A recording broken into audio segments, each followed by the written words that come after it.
Daily bread Bible facts. క్రైస్తవుల dance గురించి Bible ఏం చెప్తుంది? క్రిస్మస్ మరియు వర్షిప్లలో డ్యాన్స్ వేయవచ్చా? బైబిల్లో డ్యాన్స్ వేసిన భక్తులు ఎవరు అనే విషయాలు ఈ వీడియో ద్వారా పూర్తిగా తెలుసుకుందాం. క్రైస్తవులు మందిరాలలో మరియు మీటింగ్స్లలో డ్యాన్స్ వేయచ్చా లేదా అనేది నిర్దిష్టమైన సూచనలు బైబిల్ ఇవ్వలేదు. కానీ బ్యాడ్ డ్యాన్స్ మరియు గుడ్ డ్యాన్స్ అను రెండు రకాలైన డ్యాన్స్లను బైబిల్ ఎత్తి చూపింది. ముందుగా బ్యాడ్ డ్యాన్స్ గురించి తెలుసుకుందాం.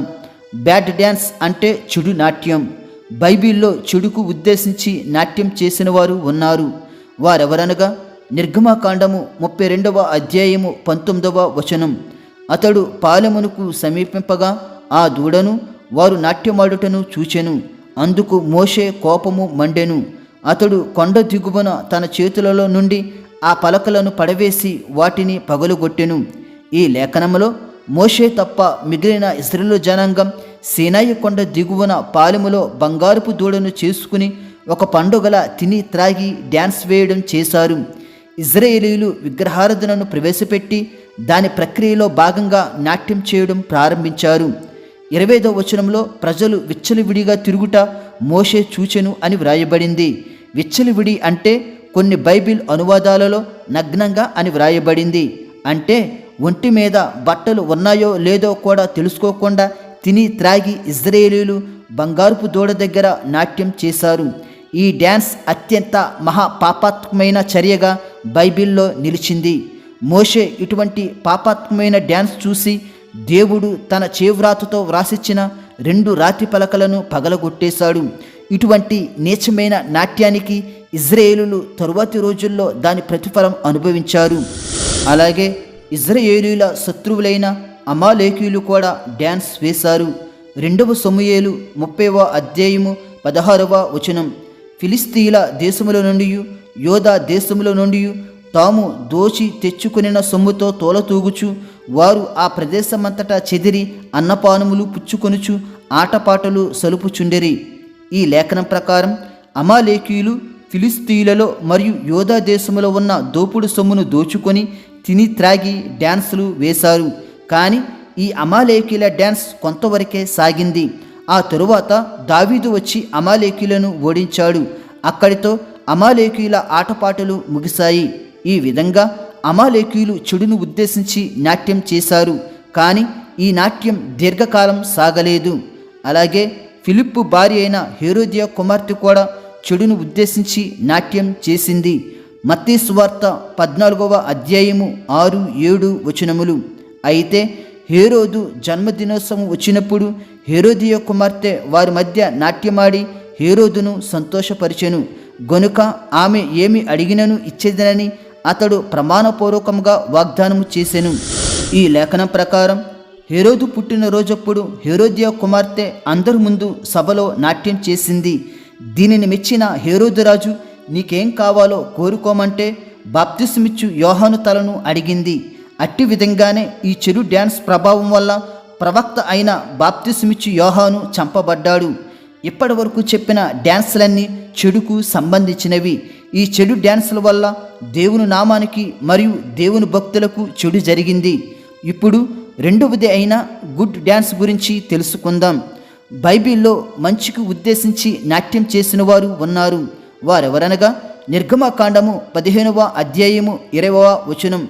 మరియు అహరోను సహోదరియు ప్రవక్తియునగు మిరియాము తంబూరును చేతపట్టుకొనెను. స్త్రీలందరూ తంబూర్లతోనూ నాట్యములతోనూ ఆమె వెంబడి వెళ్ళగా మిరియాము వారితో కలిసి ఇట్లు పల్లవి ఎత్తిపాడెను. ఈ లేఖనం ప్రకారం మిరియాము మరియు ఇశ్రాయేలీయుల స్త్రీలు అందరూ కలిసి తంబురలతో నాట్యం చేశారు. దీనికి కారణం దేవుడు ఇశ్రాయేలీయులను ఎర్ర సముద్రం దాటించి శత్రువుల నుండి విడుదల అనుగ్రహించాడు. కావున దేవునికి మహిమ చెల్లేలాగన మిరియాము పాటలు పాడుతూ నాట్యం చేసింది. ఈ నాట్యం వెనుక దేవుని యొక్క మహా గొప్ప ఆశ్చర్యకరమైన కార్యం ఉన్నది. అందుకే మిరియాము తంబురలతో నాట్యం చేసింది. ఇదే మిరియాము మరియు ఇశ్రాయేలు స్త్రీలు తరువాతి రోజుల్లో బంగారపు దూడ దగ్గర కూడా నాట్యం చేశారు. కావున నాట్యం చేసే ముందు ఎందుకు, దేనికి, దేవునికి మహిమ తెస్తుందా లేదా అనే సూత్రాలు ఖచ్చితంగా క్రైస్తవులు పాటించాలి. అలాగే యెఫ్తా కుమార్తె కూడా తండ్రి యుద్ధ విజయానందంలో నాట్యం చేసింది.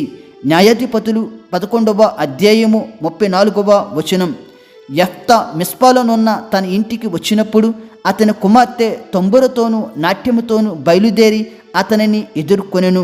ఈ లేఖనం ప్రకారం యెఫ్తా కుమార్తె తండ్రి యుద్ధంలో విజయం సాధించినందుకు తంబురతోనూ నాట్యంతోనూ తండ్రిని ఎదుర్కొంది.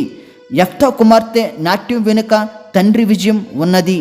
అలాగే దావీదు అయితే ఏకంగా దేవుని ముందే నాట్యం చేశాడు.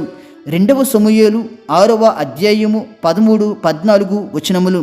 ఎట్లనగా యెహోవా మందసమును మోయవారు 6 అడుగులు సాగగా ఎద్దు 1 క్రొవ్వెన దూడ 1 వధింపబడెను. దావీదు నారతో నేయబడిన ఏఫోదును ధరించినవాడే శక్తి కొలది యెహోవా సన్నిధిని నాట్యమాడుచుండెను. ఈ లేఖనం ప్రకారం దావీదు దేవుని మందసం ముందు నాట్యం చేశాడు. అయితే దావీదు నాట్యం చేసినందుకు దేవుడు ఎక్కడ అడ్డు పెట్టలేదు. స్వేచ్ఛగా దావీదు నాట్యం చేశాడు. దీనికి కారణం మందసం యెరూషలేముకు తిరిగి తీసుకురావడాన్ని పురస్కరించుకుని ఆనందంతో సంతోషంతో తంబురలతో దావీదు నాట్యం చేశాడు. అలాగే తప్పిపోయిన కుమారుడు వచ్చినప్పుడు ఆ తండ్రి నాట్య ప్రదర్శన చేయించాడు. లోకస్వార్త 15వ అధ్యాయము 25వ వచనం. అప్పుడు అతని పెద్ద కుమారుడు పొలములో ఉండెను. వాడు పొలము నుండి వచ్చుచు ఇంటి దగ్గరకు రాగా వాద్యములను నాట్యమును జరుగుట విని. ఈ లేఖనం ప్రకారం తప్పిపోయిన కుమారుడు ఇంటికి వచ్చినప్పుడు ఆ తండ్రి ఎంతో సంతోషంతో నాట్య ప్రదర్శన జరిగించాడు. దీనిని పొలం నుంచి వచ్చిన పెద్ద కుమారుడు చూశాడు. అయితే ఈ నాట్యానికి కారణం తప్పిపోయిన కుమారుడు తిరిగి ఇంటికి వచ్చిన సందర్భంలో తండ్రి ఆనందంలో జరిగించాడు. ఇందులో ఎటువంటి దోషం లేదు. అలాగే యెరూషలేము దేవాలయంలో కుంటి భిక్షగాడు గొంతులు వేయడం జరిగింది. అపోస్తుల కార్యములు 3వ అధ్యాయము 8వ వచనం. వాడు దిక్కున లేచి నిలిచి నడిచెను. నడుచుచు గొంతులు వేయుచు దేవుని స్తుతించుచు వారితో కూడా దేవాలయంలోనికి వెళ్ళెను. ఈ లేఖనం ప్రకారం మందిరంలో భిక్షమెత్తుకుంటున్న కుంటివాడిని పేతురు స్వస్థపరిచాడు. దీనితో అతడు దిక్కున లేచి గొంతులు వేయుచు దేవుని స్తుతిస్తూ మందిరంలోనికి వెళ్ళాడు. గొంతులు వేయడం అనేది దేవుడు చేసిన అద్భుత కార్యానికి నిదర్శనం. ఈ గొంతులు మహా ఆనందంలో వచ్చినవి. ఇవి ఒకరు చెప్తే గొంతులు వేయలేదు. తనంతట తానే ఆత్మలో పరవశించి గొంతులు వేశాడు. కావున ఇప్పటి వరకు చెప్పిన గుడ్ డ్యాన్సులన్నీ దేవునికి మహిమను తెచ్చే విధంగా భక్తులు నాట్యం చేశారు. అయితే మనం డ్యాన్స్ వేయాలి అంటే అది దేవుడు సెలవిస్తేనే జరుగుతుంది. ప్రసంగి 3వ అధ్యాయము 4వ వచనం. ఏడ్చుటకు, నవ్వుటకు, దుఃఖించుటకు, నాట్యం ఆడుటకు. ఈ లేఖనం ప్రకారం నాట్యం చేయడానికి సమయం కలదు. ఆ సమయంలో ఏ మనిషి అయినా నాట్యం చేయక మానడు. అలాగే దుఃఖించడానికి సమయం ఉంటుంది. ఆ సమయంలో దుఃఖించక మానడు. అలాగే ఇర్మియా 31:13లో కన్యకలను, యవ్వనులను, వృద్ధులను కూడి నాట్యమందు సంతోషించుదురు. ఈ లేఖనం ప్రకారం చూసిన అందరూ నాట్యం చేస్తారు అని దేవుడు చెప్తున్నాడు. అయితే నాట్యం చేయడం అనేది దేవుని ప్రణాళికలో భాగమై ఉన్నది. కావున ప్రతి క్రైస్తవుడికి నాట్యమాడే అవకాశం వచ్చినప్పుడు ఇప్పటి వరకు చెప్పిన బ్యాడ్ డ్యాన్సులు మరియు గుడ్ డ్యాన్సుల యొక్క నిర్దిష్ట సూత్రాలను ప్రతి క్రైస్తవుడు పాటించాలి. డ్యాన్సులు ఎందుకు వేస్తున్నాము, ఎవరి కోసం వేస్తున్నామన్నది ఆలోచించాలి. మనుషులను ఆరాధించడానికా లేదా దేవునికి మహిమను తేవడానికా అనేది ఆలోచించాలి. బైబిల్లో భక్తులు డ్యాన్సులు వేశారు కానీ ఎక్కడా కూడా 2-3 నెలల ముందు ప్రాక్టీస్ చేయలేదు. ఆత్మలో పరవశించి అప్పటికప్పుడు ఏవో కాళ్ళు చేతులు ఊపుతూ శరీరాన్ని కదుపుతూ డ్యాన్సులు వేశారు. కానీ క్రిస్మస్ మరియు మీటింగ్స్ వంటి వాటిల్లో 1-2 నెలలు ప్రాక్టీస్ చేస్తున్నారు. ఇదైతే ఖచ్చితంగా మనుషులను ఆకర్షించడానికే మరియు మంచిగా ప్రతిభ కనపరిచాడు అనిపించుకోవడానికే, లేదా వారి క్రిస్మస్ పండుగ లేదా మీటింగ్స్ ఆకర్షవంతంగా కనిపించడానికే. దావీదు, మిరియాము, కుంటి భిక్షగాడు నాట్యం చేశారు కానీ వీరు ఎక్కడా ప్రాక్టీస్ చేయలేదు. అప్పటికప్పుడు ఆత్మలో పరవశించి నాట్యం చేశారు. మనుషుల్ని ఆకర్షించడానికి నాట్యం చేయలేదు. దేవుణ్ణి మహిమపరచడానికే నాట్యం చేశారు. నాట్యం చేయొద్దు అని బైబిల్ ఎక్కడా చెప్పలేదు. కానీ నాట్యం చేయడానికి ప్రతి క్రైస్తవుడు నిర్దిష్ట సూత్రాలు ఖచ్చితంగా పాటించాలి. అందులో భాగంగా 1 కొరింథీయులు 7వ అధ్యాయము 1 వచనం, స్త్రీని ముట్టుకునుట పురుషునికి మేలు. ఈ మధ్యన మీటింగ్స్లలో యవ్వన స్త్రీలు పురుషులు కలిసి డ్యాన్సులు వేయడం తరచుగా జరుగుతున్నాయి. కానీ ఇటువంటి నాట్యాలు దేవునికి ఇష్టం ఉండవు. అసలు స్త్రీని పురుషుడు ముట్టకుండా ఉండటం మేలు. కానీ డ్యాన్సుల గురించి, ప్రాక్టీసుల గురించి పురుషులు స్త్రీలు శరీరాలు తాకుతూ నాట్యం చేయకూడదు. అసలు ప్రాక్టీస్ డ్యాన్సులు దేవునికి మహిమను ఇవ్వవు. కావున స్టేజ్ డ్యాన్సులకు క్రైస్తవులు దూరంగా ఉండటం మంచిది.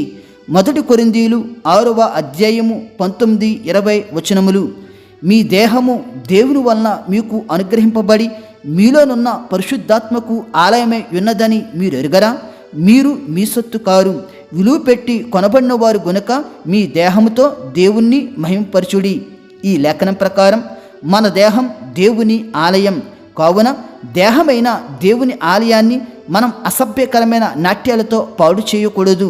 ఆ దేహంతో దేవుణ్ణి మహిమపరచాలి. దేహంతో దేవుణ్ణి మహిమపరచడం అంటే డ్యాన్సులు వేయడం కాదు. మన దేహం పరిశుద్ధతతో నింపబడాలి.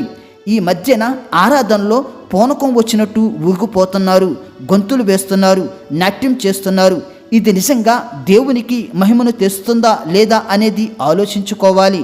కుంటి భిక్షగాడు దేవాలయంలో తనంతట తానే గొంతులు వేశాడు కానీ ఎవరో చెప్తే వేయలేదు. కానీ నేటి సంఘాలలో పాస్టర్ గారు ఆరాధనలో డ్యాన్సులకు ఊతమిస్తున్నారు. అంటే పాస్టర్ గారు చెప్తే డ్యాన్సులు వేస్తున్నారు, లేకపోతే వేయరన్నమాట. మిరియాము, దావీదు, కుంటి భిక్షగాడు ఎవరో చెప్తే డ్యాన్స్ వేయలేదు. ఆత్మలో పరవశించి నాట్యం చేశారు. అటువంటి ఆత్మలో పరవశించి నాట్యం చేస్తే తప్పు లేదు. దీనిని బైబిల్ ఖండించదు. కానీ ఆత్మలో పరవశించి నాట్యం చేసేవారు ఈ రోజుల్లో కరువైపోయారు. ప్రాక్టీస్ చేసి డ్యాన్సులు వేసేవారు ఎక్కువైపోయారు. 1 కొరింథీయులు 14వ అధ్యాయము 40వ వచనం, సమస్తమును మర్యాదగాను క్రమముగాను జరగనీయుడి. సంఘములో ప్రతిదీ ఒక క్రమంగా, ఒక మర్యాదగా జరగనివ్వాలి. ప్రార్థనకు ఒక క్రమం, పాటలకు ఒక క్రమం, ఆరాధనకు ఒక క్రమం, వాక్యమునకు ఒక క్రమం ఉండాలి. ఆ క్రమం మరలా మర్యాదగా జరగాలి. సంఘంలో అల్లరి కేకలు దేవునికి మహిమను ఇవ్వవు. ఒక పాపి మార్పు చెందడమే పరలోకంలో ఆనందం. ఈ వీడియో మీకు ఆశీర్వాదకరంగా ఉన్నట్లయితే లైక్ చేసి సబ్స్క్రైబ్ చేసుకోవడం మర్చిపోవద్దు. దేవుడు మిమ్ములను, మీ కుటుంబములను దీవించునుగాక. ఆమేన్.